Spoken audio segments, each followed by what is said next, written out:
Hello and welcome back to the Little Scale Cars YouTube channel. Today in the review box we have a new casting from Matchbox, the Koenigsegg Gemera. So this casting is a little bit controversial because the other Mattel brand just came out with this one last year. But we'll go ahead and take a closer look and see if this one is worth adding to your collection. Let's get started by looking at our casting up close. So just from a proportion standpoint, I'm going to say it looks a little bit off to me. It looks a little bit too long for as wide as it is. It kind of is giving off some limousine vibes. Go ahead and put it down and we'll put the real life car up in the corner there.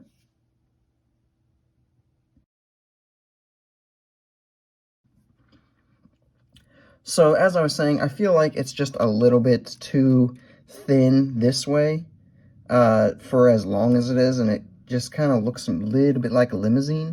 Don't love that proportions. We do have up front here, all of this is metal and part of the main base, which does look really, really good. And then our main base piece includes all of this, the interior bit there, and then we got all of this in the back as part of the base as well, including this little lip on the skirt. None of that is piece of the interior, which is sometimes how they do this. Moving down the casting, we do have all of these like casting lines that you'd want to see. We've got these vents up front. We've got kind of a hood mapped out there. So as far as casted in details go, we do have quite a few, and they do look pretty good. As far as our interior goes, you can see they just kind of used everything. It looks like one big piece. Even our engine is yellow back there. We do have some casted in details here as well. I mean, overall, the casted in details are pretty good. To kind of show the proportions that I'm talking about here, I'm going to try to overlay some images here to just kind of get a gist of what I mean when I say that this is very close proportions-wise, but it just seems just a little bit off to me. And that just a little bit off, like the too long and too thin, just kind of rubs me the wrong way a little bit. I also think it's perhaps just a little bit too tall. I'll go ahead and try to overlay an image into that as well. But this is not as noticeable or bothersome to me as the kind of top down. It looks just super long for how wide it is. Moving into our paint and deco, we've kind of just got this basic silver. So this is not an actual like accurate color to the real life Gemera. The only one that we really have is kind of a flat gray, and Matchbox decided to go with kind of like a metal flake gray silver almost, which doesn't look bad. It is not accurate, but it does not look bad. That's not a knock against it. We also have this very bright yellow interior, which, with as wide open as the Koenigsegg kind of signature windshield area is, this looks a little bit off-putting to me. I would have probably tinted the windows ever so slightly to make it not quite as loud. Moving into our details department, we mentioned the kind of grill section in here. This is all mesh. It does look really good. We do have headlights. These are tampoed on, so there is the possibility that we could get this release without these. We do have a Koenigsegg logo there as well, which looks good. Moving down the sides, we don't get any kind of tampos on the side or anything like that. On the top, we do have this whole area is a big tampo, and we do even have the ghost included, which is nice. On our back side here, we do have our taillights. They are a little bit tough to see, but they are there. And then we have this whole section has a tampo going over it with our Gemera kind of written out there as well. And it looks pretty good. Again, our interior details, they're very easy to see because of how bright and yellow they are. But personally, I don't think it looks as good as it could, just because it just looks a little bit too contrasting to me. For our roll test, this is a Matchbox Basic, so it rolls very, very smoothly as you would expect it. Moving into our pros and cons. So our biggest pro here is that this is a basic. So for about $1.25, you're getting a pretty good Koenigsegg Gemera example.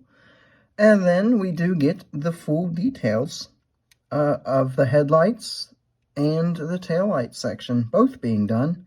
And like I said, we don't get anything on the side or anything like that, but for this particular car, that's not a huge issue. So, full detailing for a basic model, pretty good. That being said, though, I think there's two big cons to this particular release and casting. So, the casting, like I mentioned earlier, I think is just too long for as thick as it is. I think maybe another millimeter or so in the wideness department would make it look a little bit more accurate, because this just gives off some weird vibes in certain angles, especially.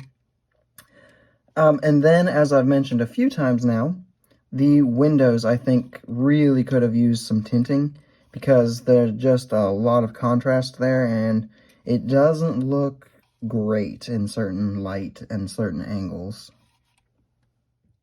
Moving into some size comparisons, here we have it next to the Tarmac Works Koenigsegg Gemera RS and the Hot Wheels Koenigsegg Jesko.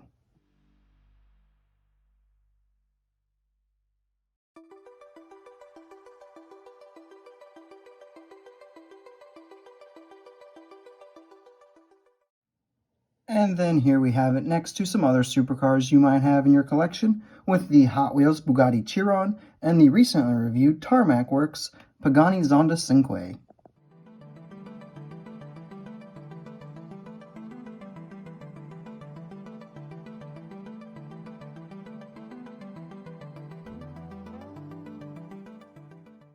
So overall, it is now time for me to give my final score. I'm going to go ahead and give this one a 7 out of 10. The hype wasn't hugely there for me, since there are both premium brands that have already done this, and Hot Wheels has already done it. We will do a diecast duel in the near future between this and the Hot Wheels to see which one I think is the better casting. That being said, though, this one's kind of getting low because I just don't think it came out very good. I think that with the other Mattel brand having just done this one, we could have probably gotten the Regera would have been a better choice than the Gemera, since neither of those brands has done that car yet. And then this just didn't come out looking amazing to me. It just looks a little bit off and a little wonky. And yeah, just not my favorite release from Matchbox overall. But at the same time, it's also not horrible. It still gets the job that it set out to do done fairly well. And that's all I have for this review, guys. Let me know what your thoughts are on this particular model in the comments down below. Let me know how you think the diecast duel will shape out between these two. Other than that, though, guys, just leave a like for me. Subscribe if you are new, and I will see you in the next video.